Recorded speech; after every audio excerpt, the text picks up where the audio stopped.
비판적 듣기에 필요한 타당성, 신뢰성, 공정성이 무엇인지 알았으니 이제는 논박하기를 해봐야겠죠? 떨려요. 토론에서 상대방이 이야기를 하면 배운 내용을 까맣게 잊고 머릿속이 하얗게 되면서 아무것도 생각이 나지 않은 적이 있었거든요. 그런 떨림과 긴장은 누구에게나 있어요. 선생님도 학교 다닐 때 발표회 때마다 막 심장이 쫄깃하고 터질 것 같았어요. 토론도 조금씩 침착한 마음으로 상대방 이야기를 듣고 정리할 수 있어요. 한 가지 팁을 말하자면 상대방이 발언할 때 주장과 근거를 파악하여 메모를 한 후에 타당성, 신뢰성, 공정성에 대해 친구들과 대화를 한번 나눠봐요. 오늘도 그렇게 연습해 볼게요.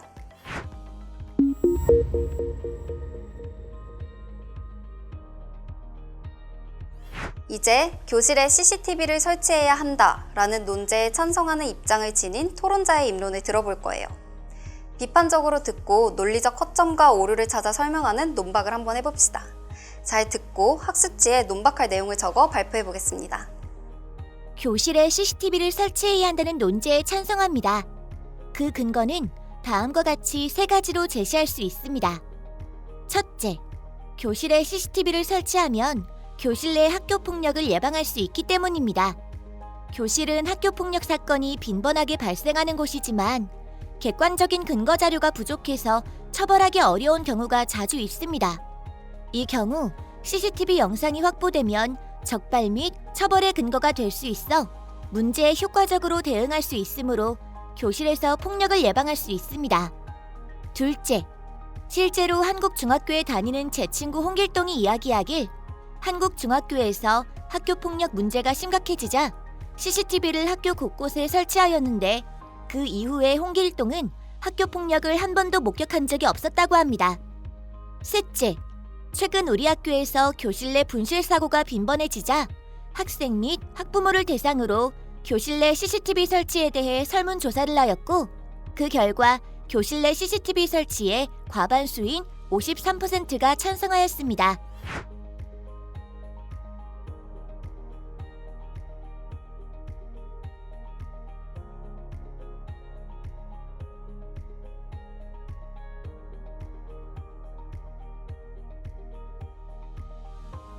자, 머리를 맞대고 신뢰성, 타당성, 공정성 관점에서 열심히 논박을 준비하는 모습 잘 지켜봤어요. 준비하면서 들었던 생각을 한번 나눠볼까요? 발표 한번 해볼까요?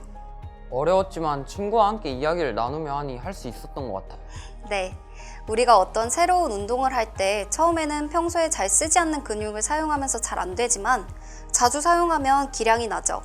그런 것처럼 논리적으로 듣고 생각하고 표현하면서 생각의 근육을 자주 사용하려고 노력하면 계속 발전할 수 있을 거예요. 네, 격려해 주셔서 감사합니다. 저희가 찾은 주장과 논거는 다음과 같습니다. 네, 주장과 근거를 구분하여 제시하였네요. 계속해 볼까요? 네, 상대 측 토론자는 교실에 CCTV를 설치해야 한다는 근거로 토론자의 친구인 홍길동으로부터 전해들은 이야기, 즉 학교 곳곳에 CCTV를 설치한 이후 홍길동 학생은 학교 폭력을 본 적이 없다 라고 하셨는데 논거의 신뢰성 측면에서 의문이 듭니다. 왜냐하면 제시한 근거의 출처가 불확실하기 때문입니다. 교내 곳곳에 CCTV를 설치하기 전후에 실제 발생한 학교 폭력 건수에 대한 학교 공식 통계가 아닌 해당 친구의 단순한 경험에 따른 느낌이나 의견일 수 있기 때문입니다. 찬성 측 출처가 확실하고 정확한 정보를 근거로 제시할 필요가 있습니다.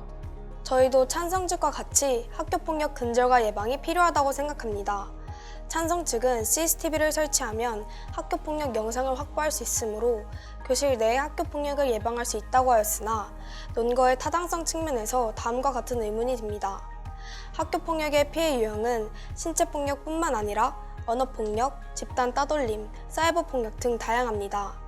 2021년에 4월부터 4주간 전국 초등학교 4학년부터 고등학교 3학년 재학생 전체 약 387만 명을 대상으로 조사하여 9월에 교육부가 발표한 2021년 학교폭력 실태조사에 따르면 중학교 기준으로 학교폭력 피해 유형별 비중은 언어폭력이 37%로 그 비중이 가장 높고 집단 따돌림이 15%이며 신체폭력은 12.4%에 불과합니다. 학교폭력이 이루어지는 장소에 대한 통계를 보면 전체의 22%가 교실 안에서 이루어지고 나머지는 학교 밖이나 교실이 아닌 교내에서 이루어집니다. 교실에 CCTV를 설치하게 되면 교실 내 신체 폭력은 조금 줄어들 수 있겠지만 CCTV에 잘 녹음되지 않는 언어 폭력은 예방 효과가 적을 것입니다. 영상으로 드러나는 신체 폭력 대신 교묘히 이루어지는 언어 폭력으로 그 폭력의 유형이 달라지거나 CCTV 설치 장소가 아닌 다른 교내나 학교 밖에서 학교 폭력이 발생할 것입니다. 즉, 교실 내에 CCTV를 설치한다고 해도 학교 폭력 예방의 실효성이 크지 않을 것입니다. 또한 찬성 측은 우리 학교 학생 및 학부모를 대상으로 한 교실 내 CCTV 설치에 대한 응답자의 53%가 찬성한 설문조사 결과를 근거로 제시하고 있습니다. 하지만 공정성 측면에서 보면 CCTV 설치를 찬성하는 측면만 볼 것이 아니라 반대하는 측면도 함께 봐야 할 것 같습니다. 교실 내 CCTV 설치에 찬성하지 않은 47%에 해당하는 응답자의 의견도 충분히 살펴야 합니다. 해당 설문조사에서 CCTV를 우려하면 반대하는 이유에 대한 설문에서 90% 이상이 인권 침해 가능성이 있다라고 하였는데 찬성 측의 주장만으로 이 부분에 대한 우려를 해소할 수 없습니다. 교실 내에서 이뤄지는 학교폭력 사건이 빈번하게 발생하고 한 번 발생한 학교폭력의 상처가 피해자에게 엄청 크다는 점은 부정하는 것은 아닙니다. 교실 내의 학교폭력을 막기 위해서 실효성이 불투명한 CCTV 설치보다 교실 내 인권 존중 문화, 목격자 및 피해자의 신고의식 고취와 같은 교육적 조치들이 학교 현장에 더 나은 방안이 될 수 있지 않을까요? 네, 지금까지 교실에 CCTV를 설치해야 한다는 논제에 대해 찬성 측의 주장을 3가지 근거로 나누어 각각 신뢰성, 타당성, 공정성 측면에서 비판적으로 듣고 논박해보는 연습을 해봤습니다. 첫 번째 근거에 대해 타당성 측면에서 논박을 했는데요. 교실 내에 CCTV가 설치된다고 해서 반드시 교실 내 학교폭력 문제가 해결될 수 없다라고 하였는데 적절한 반론이었습니다. 두 번째 근거에 대해서는 신뢰성 측면에서 반론을 했는데요. 토론자와 친한 특정한 친구 한 명의 의견이 전체 의견으로 일반화할 수 없다는 반론이었습니다. 근거는 보편적이고 객관적이어야 한다는 점을 잘 강조하였고요. 세 번째 근거에 대해서는 공정성 측면에서 반론하였습니다.